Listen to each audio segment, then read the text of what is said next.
Welcome everybody to the seasonal diet, eating what our ancestors ate when they ate it like we were evolved to do. So here we are, we're going to do our winter hauls. Even though it doesn't quite look like winter yet, around here winter is coming soon. And this is an important change in the diet of our ancestors. Now is the time where they would have been stockpiling foods for the winter that could be preserved. And we're looking for it in big quantities. So we're looking for things like the grains, the oatmeals, the rices, the wheats, the flour, the things like that. All of those things our ancestors would have been stockpiling in massive amounts now right after the harvest. We're also looking for the pickled goods and dried goods, if we find any here. Just note that our ancestors would not have eaten these things at this time of the year quite yet. We're in mid to late October now, so there would be so much other food going around. From the fresh vegetables just harvested to the meats from the fresh livestock that has just been slaughtered right at this time of year. So we don't have the need to eat a lot of the preserved foods. Our ancestors would have done that later in the season, but now would have been the perfect time to stock up on it. Also, stocking up for food for the winter is always a good idea. You know, if there's any food shortages, even in our modern day today, it's going to come in the winter. This is just when supply is lower, there's less going on, there's more constraints with the weather and all these other things and trade and all of that. So it's always a good idea to stock up on a bunch of foods for the winter. So that's what we're doing today. Let's see what else we can find in there. So for those of you living in the US, you know how great Costco is when it comes to buying in bulk for a very, very low price. Costco is in a lot of other countries in the world now, but for those of you that may not have a Costco, you'll just have to look up places near you, big warehouse type places where you can buy things in bulk for a low price, and I'm going to show you the perfect things to buy in here today. We are mainly for the Northern European ancestral diet, winter haul. We are looking at the grains and the things that can be preserved like that. So my favorite thing to buy in bulk here is oatmeal. I don't eat a ton of it, but I do eat a lot of it throughout the winter and especially the spring. So I will get a couple bags of this one here. That should be plenty for me at least to last throughout the winter. Also, some of these things here that are non-perishable as well. You have any of the corns or the oils, the flours, the sugars. For me, I'm just not a big baker, but it is definitely something our ancestors would have used, at least for the past few hundred years. I just don't like to use it, but that's a great option for you guys if you are bakers like that.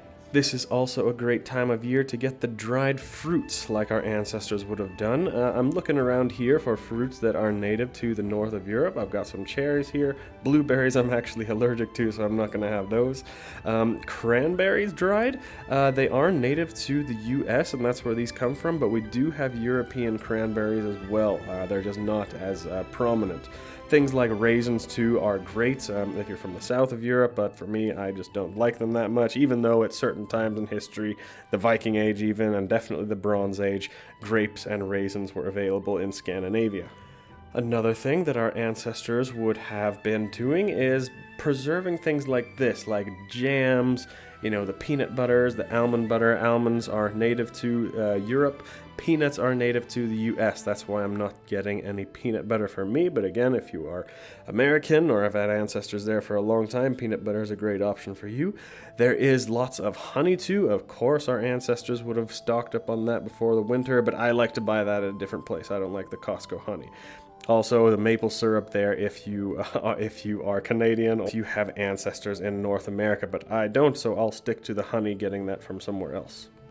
Now, I really came into Costco today with big hopes of stocking up on a lot of pickled foods, but they just didn't have that much selection here. They had a couple cut up pickles like that. I did take some olives, even though those are not native to the north of Europe. Like I said, just like the grapes, at certain times in history, the Viking Age and the Bronze Age, when the earth was warmer back then, olives would have been growing wild there too, so I'll eat those with no guilty conscience, but I didn't have a much other luck on the pickled goods, so I'm going to have to find that someplace else too.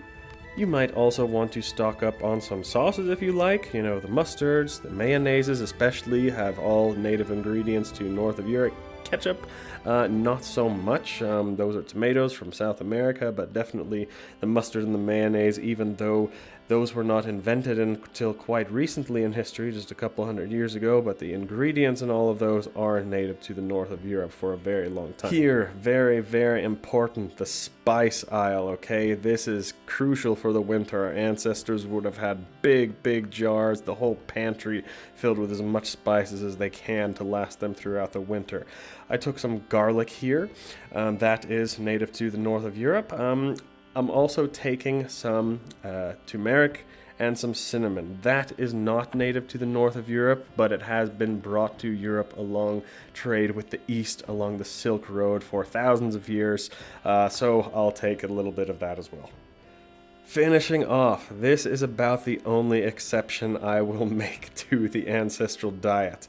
My ancestors have never eaten rice in their lives, in their whole existence before a couple hundred years ago, but rice is great. I like it. It's so easy, it's cheap, you can do a lot of things with it, so I take the rice. If I have a choice, I'll choose the Indian rice, because at least they're Indo-European, they're related to us, going back thousands of years at least, but yeah, that's just me. You guys can do what you want.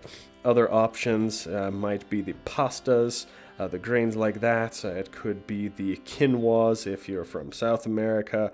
It could be the corns and corn powder. There's so many grains that are native to different parts of the world. Hemp you see there. So there's so many options, but for me, I just like the rice. It's what I eat the most. You can do the most with it. So that's the only exception I will make to the ancestral diet, in my case at least. Yeah, so overall pretty good. They had pretty much everything I was looking for except for the pickled goods. The pickled things were not in too great quality, but there'll be lots of other places for that, so I'll do a video on that next time, what our ancestors would have eaten pickling in the north of Europe.